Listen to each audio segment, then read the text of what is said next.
Hello, everyone. Welcome back to the One Talk podcast. You're here with your host, Ryan McCarthy. And today we are joined by Morgan J. Morgan's a musician, comedian based in Los Angeles. Morgan has made appearances on MTV's Wild Now, NBC, and Comedy Central.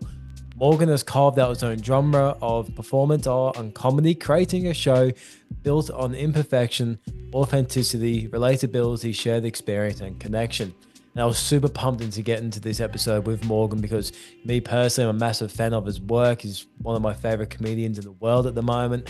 And at this time of this podcast, Morgan is touring Australia. So while he's touring Australia, we got him on the One Talk podcast to talk about his journey with music and comedy and also some of the experience he's had with being in Australia at the moment.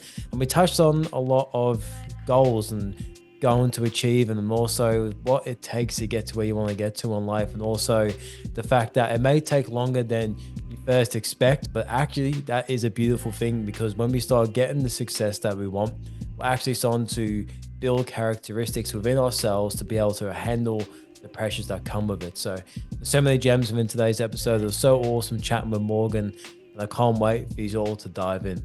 In other news, if you could please leave this podcast a rating, it means so much, and it just helps this podcast grow and reach a larger audience. So if you're on Spotify or Apple, if you could leave a rating and follow. If you're on YouTube, if you could subscribe, if you could do any of those things for me, it goes a long way, and it's highly appreciated.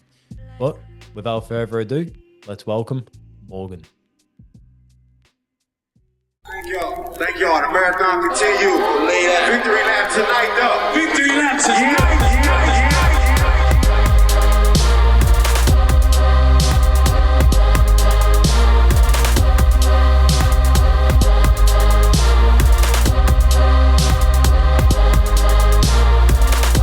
Welcome to the One Talk podcast with Ryan McCarthy.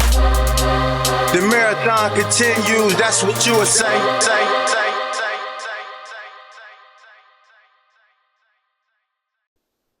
Perth was surprisingly good. It was about 1,000 seats. Sydney was 1,600. Brisbane was the smallest, surprisingly. I thought it'd be easier to do that show because it was way smaller. And then so Brisbane, Perth, Auckland was crazy because Auckland was cool, but then the second show, so we did 2 shows in one night. The second show was a little bit rowdy. A lot of people yelling Yahoo. Yahoo. That type of shit. Yeah, that type of Yahoo. That type shit. But man, for my first theater tour, it was an incredible experience. Like, it really was. I was really nervous about the whole thing, but it all worked out in the end.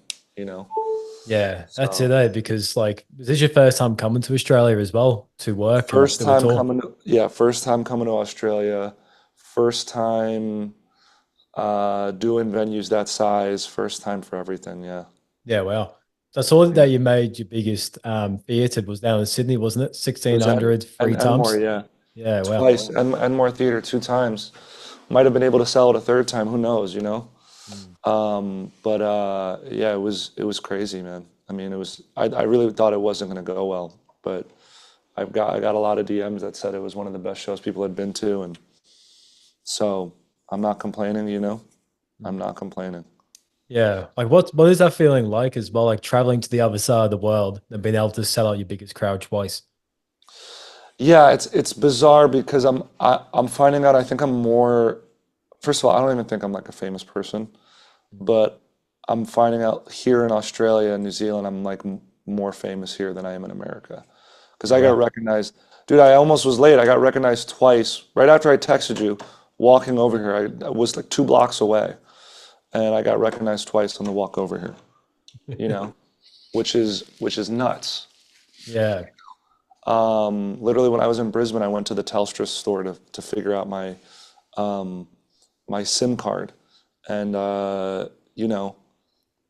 they all knew who I was at the store. They all asked for photos and shit like that. So it was kind of nuts. I mean, it feels good, man. It's like, maybe I should move here and be famous here. We'll happily have you, mate. Yeah, for real, But man, it was great. And it just kind of like, hopefully it's a sign of what's to come. And I think the main thing was we galvanized an audience here. So when I do come back, I'll sell those tickets again. You know what I mean? Hopefully. Yeah. It's nothing is guaranteed, right? It's like, you know, you just want to do things while you're relevant, and hopefully it stays that way, but there's no guarantees. But yeah, no, it was tremendous. Yeah. Mm. No, it's good to hear as well. Like, because yeah, because I can imagine like the culture's different. Because I've never been to America myself. I've interviewed a few people from over in America, but I can imagine the culture's a bit different. Well, you know, living in LA, I am like the least famous person in that city. You know, it's like Robert Downey Jr. lives there, you know, Iron Man. It's like and you walk down the street, you see Post Malone, or, you know, the guy who cuts my hair cuts like Tyler the Creator's hair. You know what I Yeah. mean? It's such a small community. Like you just like I've been to several parties, and Lil Dicky's just at the party as well, and that's somebody I like. And you know, or like, you know, you see Bo Burnham backstage at a show, and you just see people. So to come here, if you really, when I landed in Perth, there were people waiting for me at the airport to take photos and autographs for me at Perth. Yeah. Well. Like, what's that about?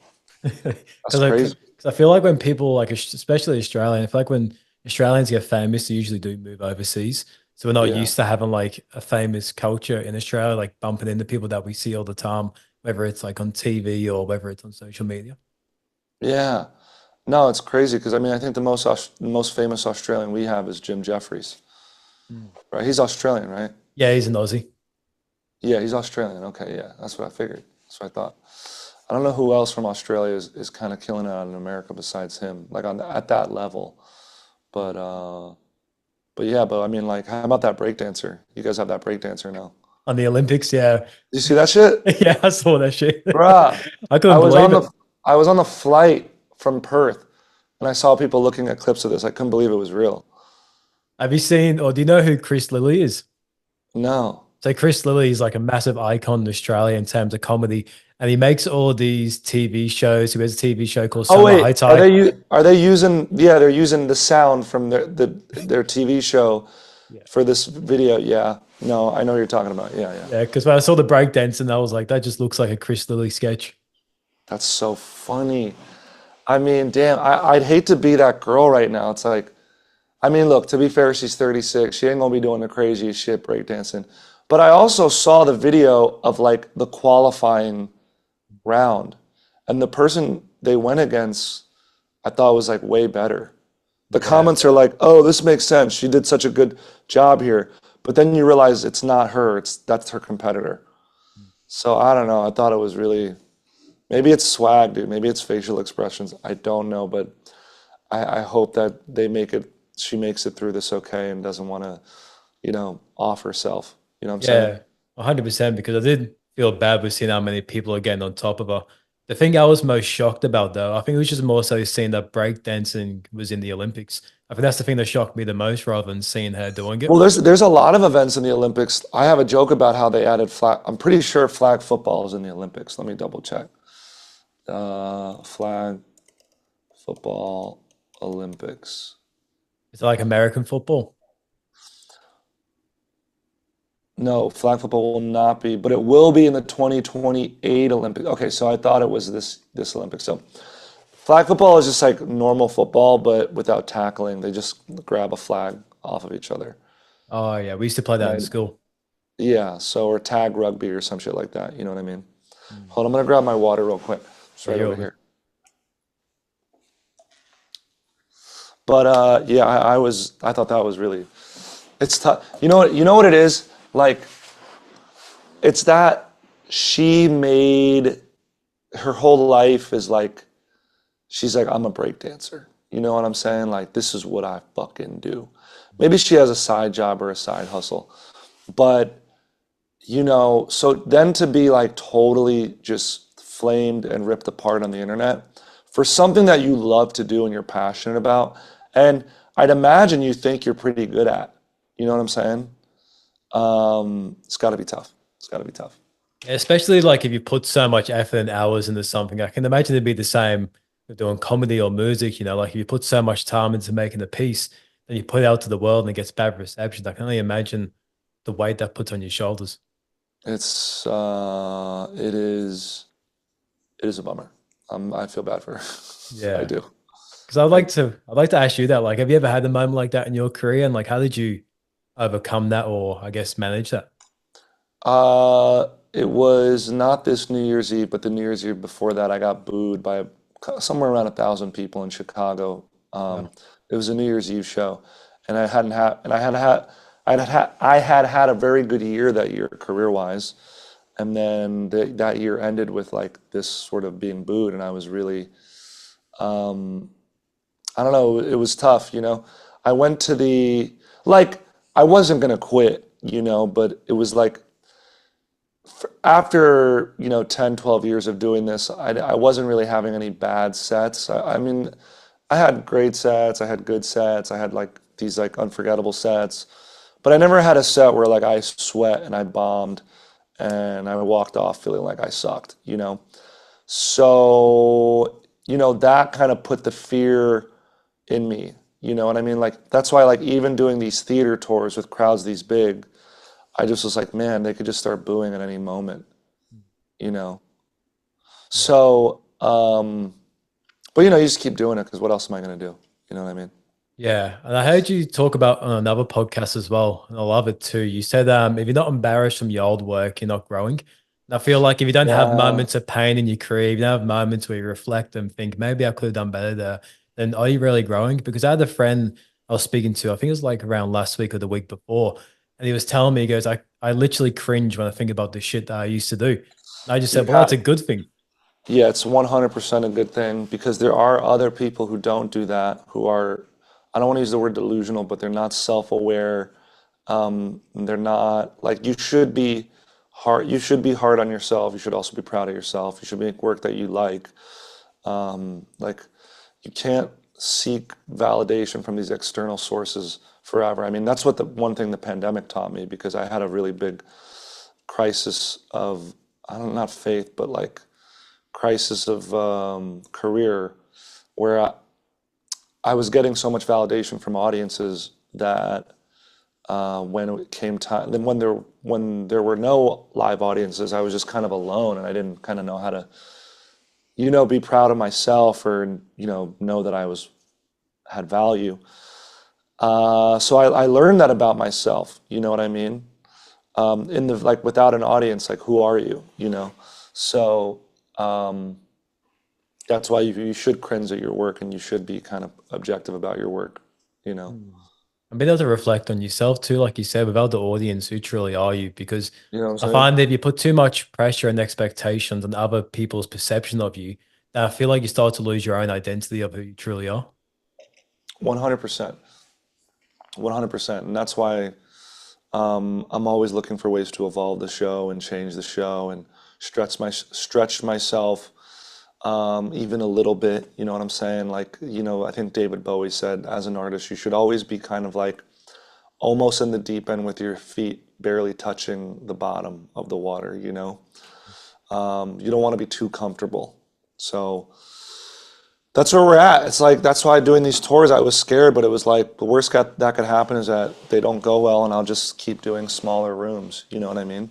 And have you ever found the challenge? Because I know as like an artist or a creator, like you can find challenges around doing what you feel like is going to be great for a show or for your art versus doing what people expect or what people want, then trying to balance the two or trying to do what you truly feel like is the right thing rather than what other people want to expect of you.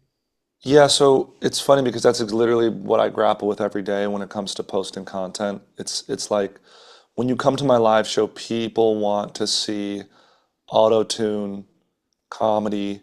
They want to see people sing on the microphone.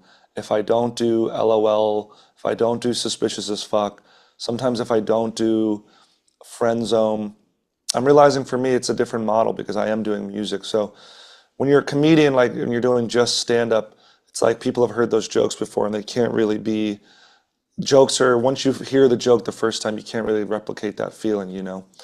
So, however, with music you can, and I'm always thinking about like, man, do people like, why do people like me? All I'm doing is saying, "What's your name, bro?" in auto tune every show, you know. But there's more to it than that. I think, you know, it's like I think, yeah, I mean, how many musical artists do we know that we want to go to their shows and listen to their songs over and over again? You know Yeah. what I'm saying? So I think it has a little bit to do with that. And what's cool about my stuff is that because it is in a live setting, um, they can go to the shows over and over again and experience this live thing, you know? Yeah, because I had an artist from America come on the podcast. His name's Satsang, and he has like a big song called I Am. And he was Mm. talking to me on the podcast around he doesn't like even though it's his biggest song, it's his favorite song because of the transformations it's brought in his life, but he finds challenges actually performing it because to him it feels like he's still got a whole catalog that he wants to share with the world. But then he's like, I also want to share that song because obviously the people are here to hear it. And it's made such an impact in people's lives. But I find, yeah, people just find the challenge with doing what other people want versus what you want as well. I feel like Yeah, sometimes you kind of got to balance it. yeah, so what I do, I am peppering in other types of content. Like I'm really getting into, I want to live stream, you know what I mean? So I'm getting my live stream content going. Um, yeah, there's just other stuff I want to pop in there, you know? I mean, look, and those things don't perform as well, and that's okay, but I'm also expanding my personality. I mean, in the long run, you want to be the product and not just like the stuff you create, right? I mean, not everybody wants that, like, but I want to be more than just the jokes and the auto tune. You know what I'm realizing? These little microphones that I'm using, they're made in Australia. Is Rode an Australian company? It might be because I use Rode microphones as well. Yeah, because it says it was made in Australia. Oh, there we go. The more we know. That's kind of kooky, huh?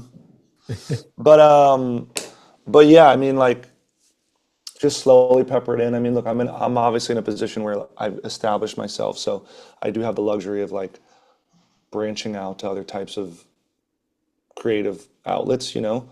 But I still have to do what people, you know, like me for. You know what I'm saying? Yeah. And I feel like So as a creative as well, I feel like it's important to find other ways to express yourself because I feel like that yeah, can trigger new ideas for the art that you're usually used to by being able to branch out and experience new things. 100%. Yeah, I 100% agree with that. 100% agree with that. Yeah. Yeah. Because I think eventually I'll have like a house with a little art studio that I can, you know, um, paint or draw or whatever the fuck I'm gonna do in there, you know, just to express myself creatively, you know. I know you did a podcast as well and they had like over 50 episodes, but I feel like if, Oh, when, the relationship status? yeah, so I feel like when you did that podcast, I guarantee that would have added some sort of value to your career overall just by experiencing that chapter of your life. Yeah, and I learned how to do interviews. I learned how to talk to people. I learned how that sometimes you're gonna have guests that aren't good. Sometimes you're gonna have guests that are great. Um, and I also learned that ultimately it's not something that I want to do. Like podcasting would be. That's why I like the live streaming because it is live and there is an authentic in the moment kind of a feel that I thrive so much in. You know what I mean? Kind of on the spot kind of energy. So yeah. Yeah, because it'd be kind of similar to like just the feeling of being on stage. Like you've got the audience with you while you're doing it. Like it feels, I guess, like Yeah. less isolated. Well, yeah, the pandemic taught me about like how to do live streams and how to interact with the chat and all those types of things. So I think that was a huge bonus. And that's Yeah. why I started podcasting too, because like it literally increased my ability to like just have a communication and conversation with people. Like Yeah. sitting down with someone you'd never met before, you'd never had a conversation with before, but then sitting down and talking for 1 to 2 hours. Because before I started the podcast, I started to realize like how rare that was in my own personal life. I was just sitting I down mean, with people and talking. sometimes the only way you could really like, you know, I mean, I've with my friends in LA, it's like the only how um in LA, like sometimes the only way I could hang out with friends is if I schedule a podcast with them. Mhm. You know what I'm saying? Because everybody's so busy, everybody's traveling, so this is like the only way I could really do it, And you know? especially like an actual deep conversation about life and just like actually checking in with each other. 'Cause I feel like a lot of the conversations can be such a surface level. Yeah, yeah. Well, so yeah, I mean, it is. I mean, what are you? I mean, like, you. I'm sorry. Also, I'm sorry we couldn't link up in Brisbane. You know, it would have been cool to do an in-person thing, but I was just like hella tired, dude. It was just like, Yeah. it's been exhausting. And,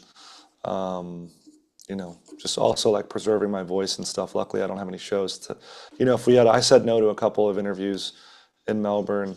And just because my voice was like, I was like struggling for some of the nights, you know what I mean? Yeah.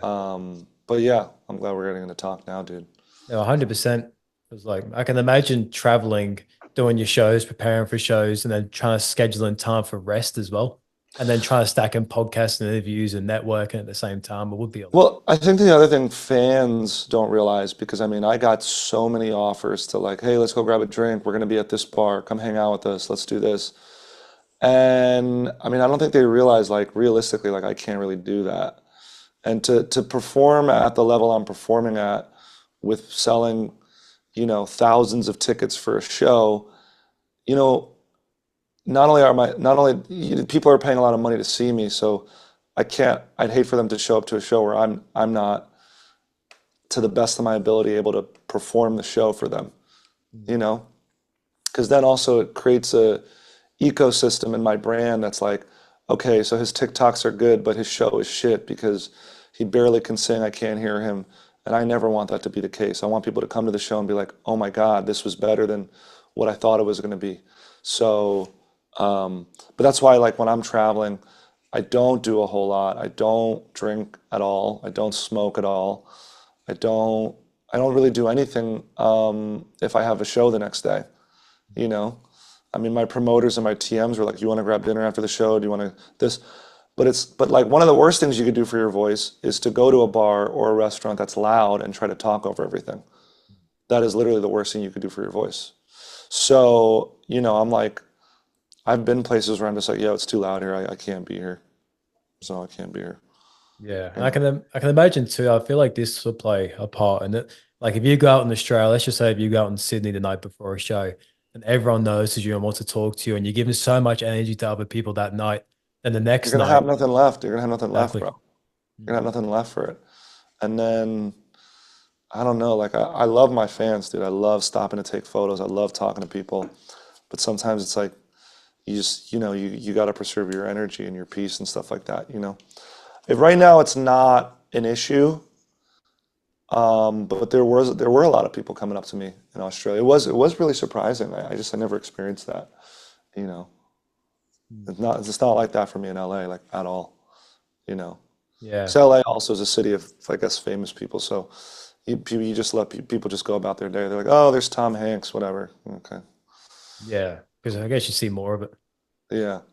But then again, I underestimate that in the last, like, couple months, I have a new 500,000 followers on Instagram and a new 200,000 subscribers on YouTube. So there's like a bunch of new fans that aren't familiar with me that are only just getting acquainted with me, which is kind of crazy too. Because I've been doing it 17 years, bro. Yeah. So.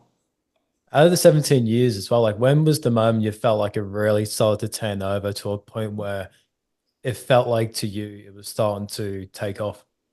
I mean, I think I started to get my bearings around like year 10, and I, like, around 2017, I started to make some money and actually tour and perform in front of schools and stuff, universities, clubs, and things like that. It wasn't until like 3 or 4 years ago where I was like, oh shit, I'm like a professional. I felt like, like, I can go on stage. I can go on stage for an hour and entertain people for an hour. You know what I mean? Like, in any city in the world, Yeah. So, but then again, who knows? In 5 years or 10 years, I'll be even better and I'll have more things to say. I mean, I don't even think now, like, now that I feel like I am funny, but I think the name of the game now is being relevant and kind of tracking what kind of media is pushing the boundary and what younger audiences are really going to be watching, and I think live stream is one of those. I think of somebody like Kai Cenat. I mean, that guy's 22. Speed, I show Speed. I think he's like 19. I mean, these motherfuckers are making millions and millions of dollars, like, just off of being themselves and enjoying themselves. And it's just so clear. It's just so clear, like, where I mean, Kevin Hart was on Kai Cenat's stream, you Yeah. know? So, I mean, what does it tell you when the biggest, you know, when the biggest Hollywood movie star is going on in somebody's room talking into like one camera? I mean, Kamala Harris, the new presidential nominee, was trying to be on Kai Cenat's stream. Or You know what Trump I'm was saying? on Aiden Ross's.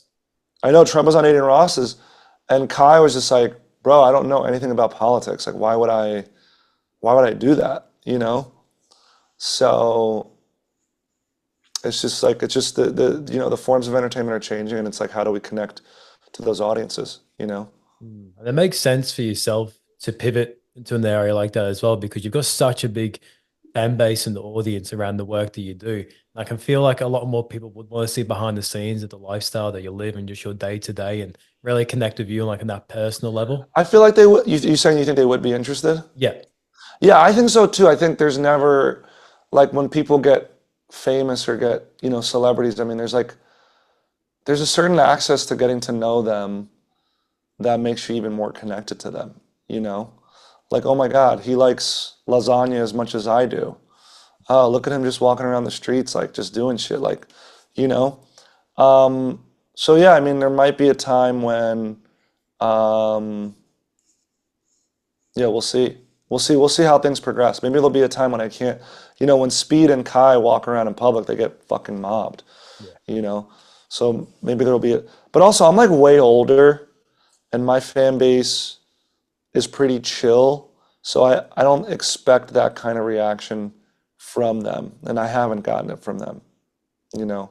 Mm. Teenagers and younger audiences, they're a little bit more wild and rowdy and might, do something crazy.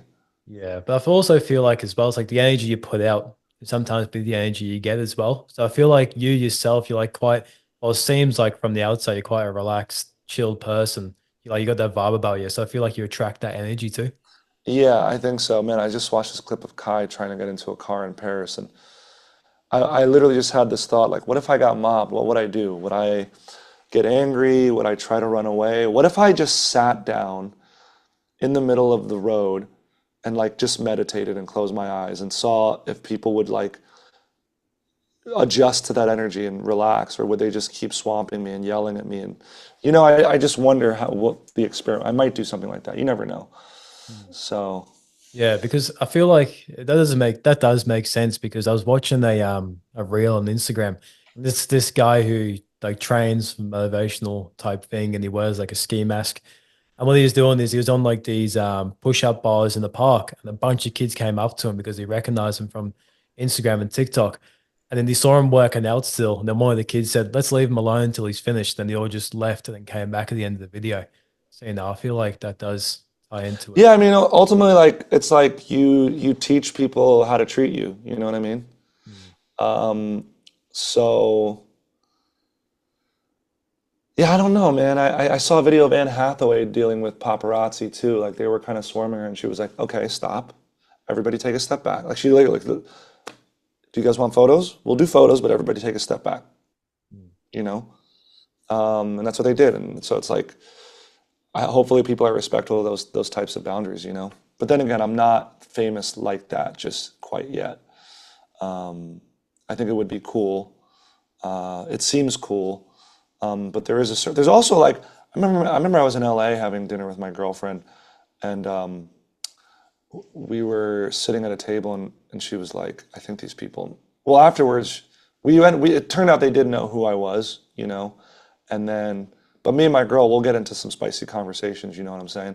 So we're realizing like, I can't just be like running my mouth in public like I normally do, because you don't know who's listening and stuff like that. You know what I'm saying?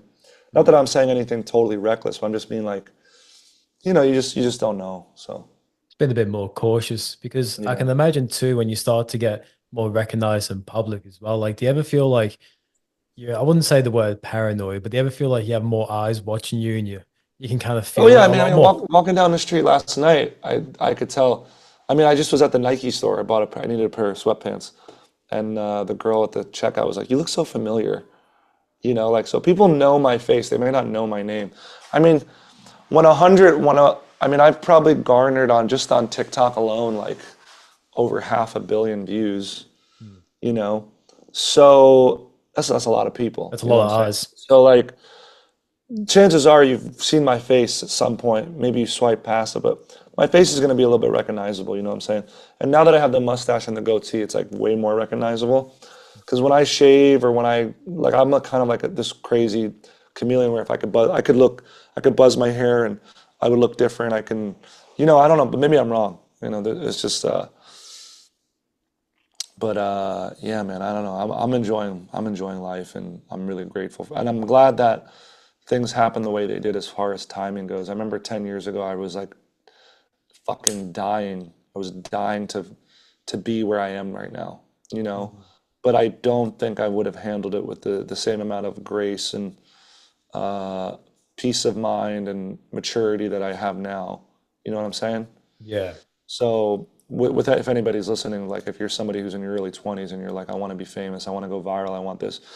A lot of these motherfuckers don't want that, but I mean, a lot of these, they do want it, but then they can't really like follow through on turning it into a career. Because I already had a career before TikTok, So expanding my business and just building things didn't come too difficult to me. You know what I mean?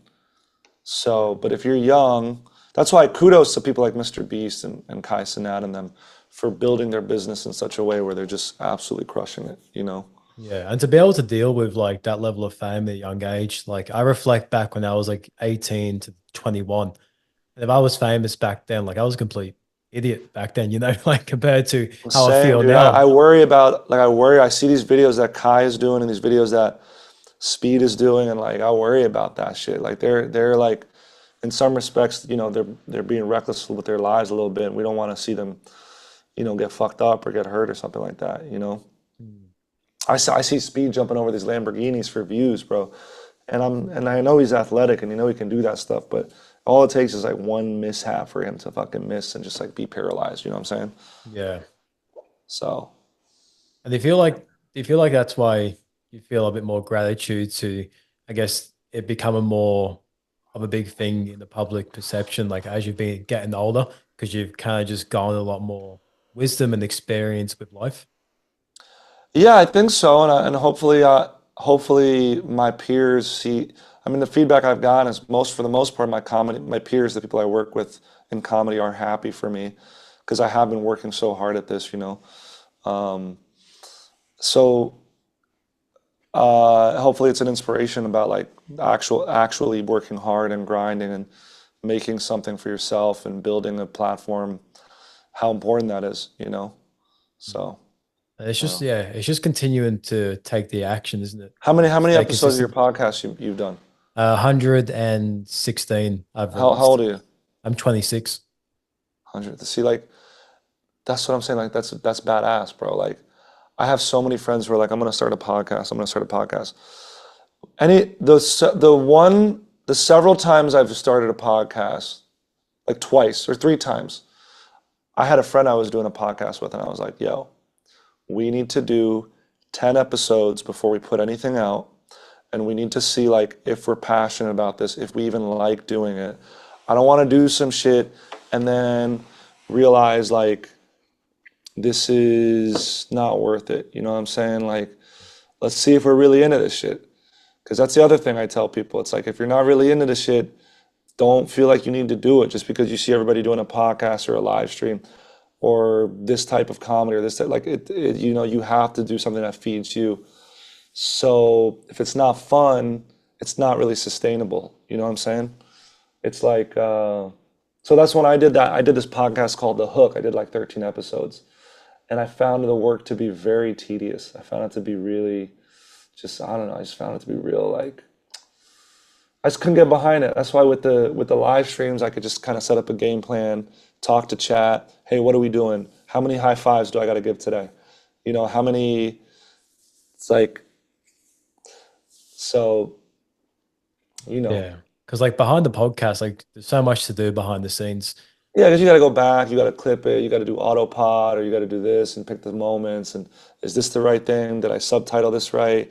Is the format? Oh shit, the audio's fucked up. Now I got to go. There's just so many things, man. You know what I mean? That's why I think it's important to not go out there and adopt other people's goals, because I think we as humans, we can see other people achieving something and getting success from it. So we feel like we have to follow that same path to get a similar level of success. Yeah. But then I feel like if you strip it back even more, it's like trying to define what success even means to you in the first place. Yeah. 100%, bro. It's just, you don't know. You know what I'm saying? What You does just don't know success how mean it's to gonna you? shake out. Success to me means being happy with the work that I'm doing, and you know, money is not. I mean, like obviously now I have some disposable income, but being happy with the work that I'm creating, having enough money to support myself and occasionally treat myself to, a trip or a nice dinner here, and being able to help others like my family or friends or whatever. It's like the goal for success is not the nicest car, the biggest house, the best watch, the best whatever. That's not what it is for me. You know what I'm saying? And I truly, having a group of friends and family that you can really like surround yourself with, that support you and love you and you can share the success with. That's what I'm realizing, because I'm like, this year for the first time I brought my piano player, I brought one of my good friends to work with me. I've been able to fly other comedians out to do shows, and like that has brought me so much joy, and that feels like success to me. You know, that feels like success to me, and not having to do it alone. You know, it's like what's the good of staying at the Ritz Hotel in whatever city if you're just going to be alone there? You know what I'm saying? Like, let's enjoy these bath towels together. You know what I'm saying? Exactly right. Let's get in this tub together, mama. You know what I'm saying? Yeah. So I think like next year, I'm gonna be bringing more people with me on shows, and we're gonna be vibing out, and I'm just excited to have a good time. You know? Yeah. Yeah. Because I feel like one of the best things in life is just being able to experience it with the people you love. Like experience whatever it is that you enjoy as a collective. Yeah, it's funny. My girlfriend, like, she don't want to come to the the shitty cities. She wants to come to the good cities. Yeah. She's like, let me come to Miami. I'm like, why can't you come to Columbus, Ohio, though? Mm. Where like nothing's going on. You know what I'm saying? So, but it's all good. I feel very happy, and I'm incredibly grateful. And like, with the state of mind that tomorrow everything can go away, and I can lose my relevancy, or just like something could happen, and I can't work anymore. You know what I mean? It's like finding ways to ground yourself and like sit in gratitude Yeah, I as mean, well. it's weird walking around here, for example, and people stopping me because I don't see myself like that. Mm. You know, How do I you see, see yourself? bro, I've been doing normal people shit forever, dog. I've been walking, you know what I'm saying? Like, I don't know. I'm like, it's just weird. It's like, so now when people see me and they're like, what are you doing here? It's like, I don't know. What are you doing here? It's like, Mm. I'm doing the same thing you're doing here, bro. You know? Yeah. Yeah. So it is pretty interesting. That will be a challenge with being famous at that level as well, because I was listening to a podcast. I think it was Flagrant by Andrew Schultz, and one of the guests were talking about he bumped into Leonardo DiCaprio in New York or something, but he had to wear like a hoodie, glasses, hat, and like full disguise himself just to go to the shop and grab some like normal things that you have to buy. And I feel like it'd be such a challenge just being able to do normal day to day stuff. I'm gonna try, if things keep going in the direction they're going, I will continue to try to do things like I normally do. You know what I'm saying? Um, yeah, I'm gonna just keep trying to do it the way I normally do it. Take the subway, take Ubers, whatever the fuck it is. I don't know. I'm literally gonna, after this, go to the Star Casino and like just play poker all day. That's like what I want to do today. Yeah, I I feel don't like that feel could I still don't work. huh? I feel like that could still work too, because Yeah, like you I see J. Cole still riding his bike through New York, and oh my God, yeah. Like I do not like, between you and me, bro, I do not feel the need to like go explore the city. I've lived in New York, I live in LA, I've been to almost every big city you could think of, and at a certain point, like, there's good places to eat everywhere. Every place has got a Hyde Park, every place has got a cathedral, every place has got a cool bridge, Every place got a cool, you know what I'm saying? Like, I'm not even throwing shade to Sydney because it's like a cool city, but like, I don't know. It's like, let me know where the party's at. And I'm not to say I'm a party animal, but like, let me hang out with somebody from the city. I'd rather do that. You know what I'm saying? Like, let me know where the backyard hang is with the bonfire. Oh, you guys going to the beach to chill? Let me hang out with y'all. Because to me, getting to know people of a city is more valuable than getting to know like, oh, this building was 1,000 years old and oh, this is where they signed a document. Like, that doesn't really matter to me, bro. Like, I'm trying to like invite me to a weird like last night my piano player invited me to his birthday party. He just turned 21, bro. And I was like, fuck it, yeah, let me go to this shit. Let me hang out with these natives and and chill for a little bit. And I thought that was fun, bro. I don't know. Now, I'm with you there because, like, if you go to a city, it's mainly just all big buildings, I'm rivers, a saying. couple of bridges, but then you don't really get to experience the culture of the city. You just get to see what is represented as. But once you start meeting the people, I feel like then you can really get a vibe of the culture of the people and what it's actually like. Yeah, dog, like I don't need to see a Mona Lisa, but I'll go to an art gallery opening for like a up and coming artist in that city. You know what I'm saying? Yeah. Right? Because like that's what's happening right now. Like that's I don't know. It just feels like I don't know because I've waited in line to like do those tourist things and see these things and you want to know what I try? You know what? You want to know what I think is cool to do in every city? Yeah. Well, I don't have a.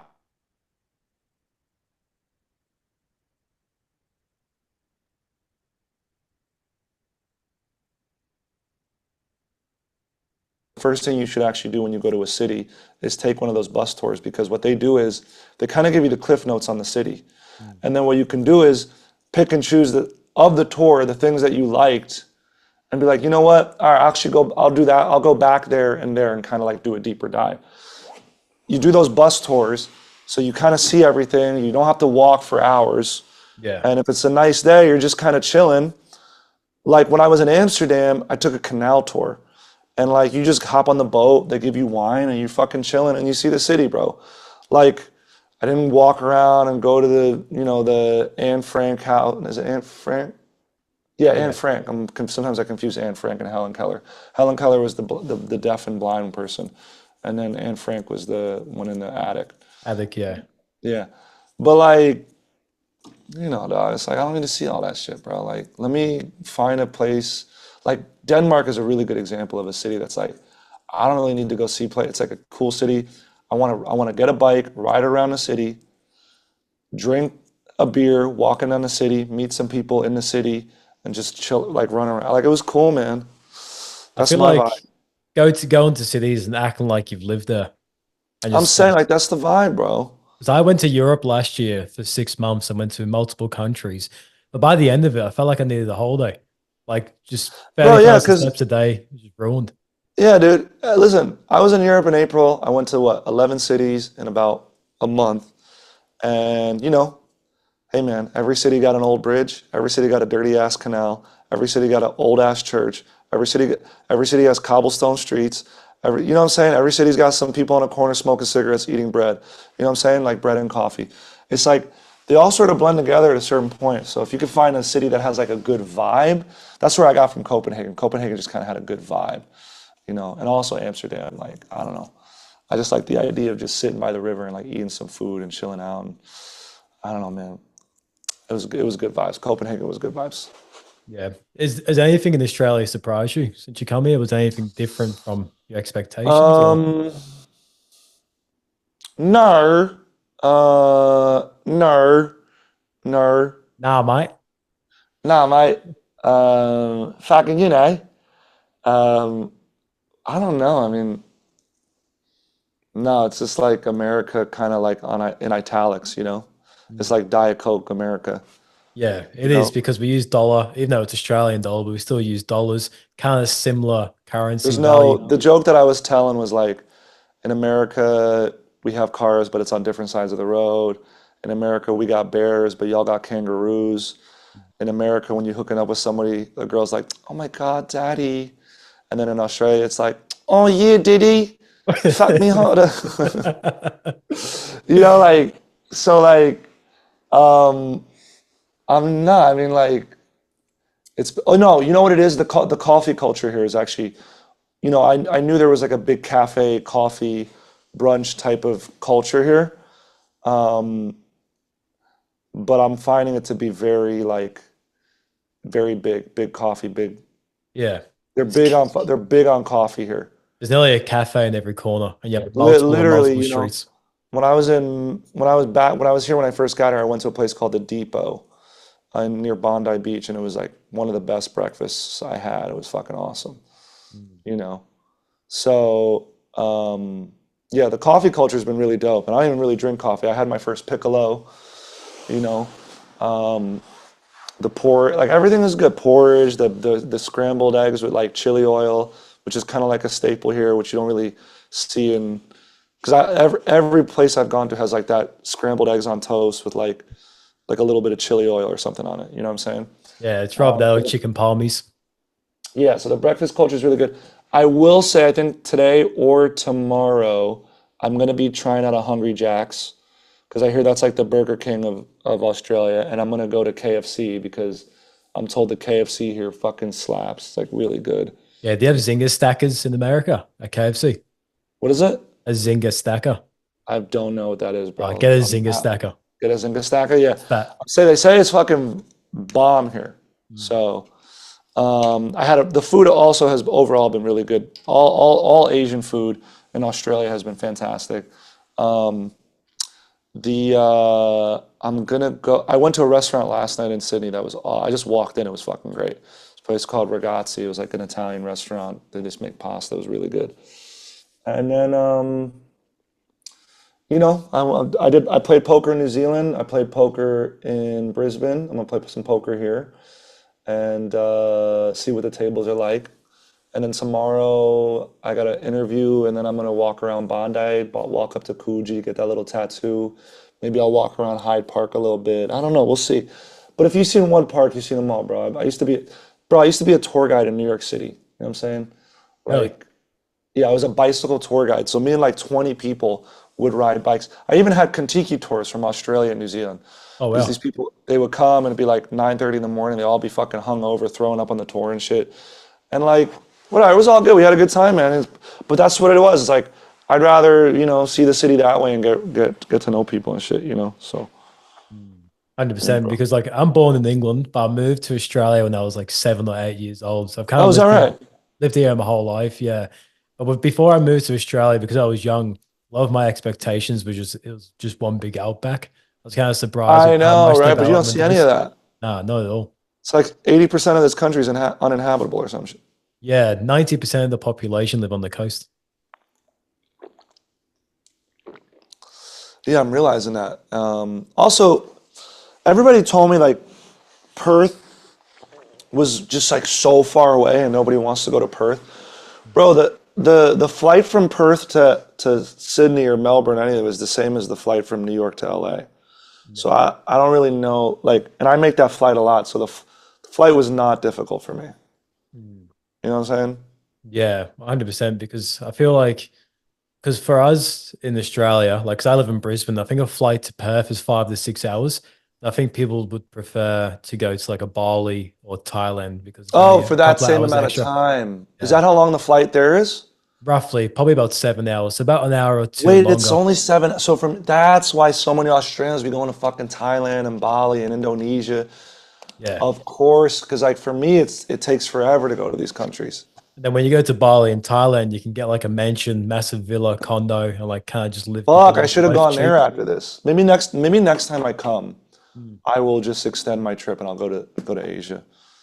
Because I was supposed to go to Asia before Australia, but the money wasn't quite right for me, and I was just kind of traveled out. I was a little bit tired. Yeah. If you end up going to Bali, though, just be a bit aware on places you go to for food, because one of the big things that you hear is like Bali belly. You can get sick from eating some food. So, but besides that, it's really good. You get to travel there, get to live a large life, and just kick back by the beach, have some cocktails. Yeah. If I did that, I'd probably bring like a Z-Pack with me or some shit. Because when I went to Costa Rica, I got traveler's diarrhea for like a week. And then a guy finally gave me like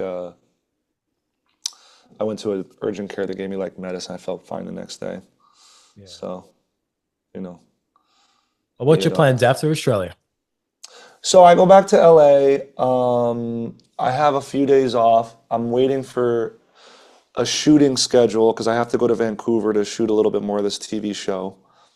And then September 6th and 7th is when my America fall tour begins.